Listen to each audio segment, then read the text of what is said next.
महाराष्ट्र से बहुत बड़ा दुखद खबर सामने आया है। अजीत पवार जी का विमान हादसे में मौत हो गई है। उनके साथ जो 6 पुलिसकर्मी सुरक्षा गार्ड थे उनका भी विमान हादसे में मौत हो गया है। अजीत पवार के साथ साथ 6 जो उनको सुरक्षा गार्ड थे उनका भी मौत हो गई है।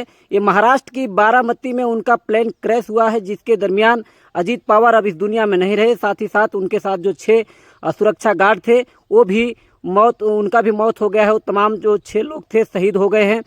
ये मैं लेकिन आप लोगों को बता देना चाहता हूँ, आप लोग से पूछना भी चाहता हूँ कि आखिरकार हमारे देश में जो प्लेन हादसे होते हैं, जो प्लेन क्रैश होते हैं, ये आखिर प्लेन क्रैश कब तक रुकेगा? किनकी लापरवाही से इस तरह की प्लेन क्रैश हो जाते हैं, प्लेन हादसा हो जाते हैं, जिसके दरमियान देखिए पिछले सालों में कई बार ऐसे हमारे देश में प्लेन क्रैश हुए हैं, जिसके बाद कई लोगों की जान चली गई है।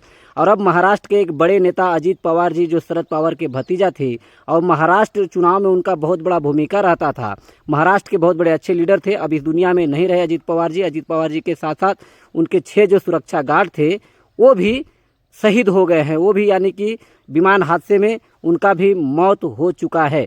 ये महाराष्ट्र के पुणे से एक खबर आ रही है, बारामती से। बारामती में उनका प्लेन हादसा हुआ, प्लेन क्रैश हुआ। प्लेन क्रैश में उनकी अजीत पवार जी के साथ साथ 6 जो पुलिसकर्मी जो उनके साथ मौजूद थे, जो 6 उनके सुरक्षा गार्ड थे, उनका भी जाने चली गई है। प्लेन क्रैश हो गया है। ये प्लेन क्रैश क्यों होता है?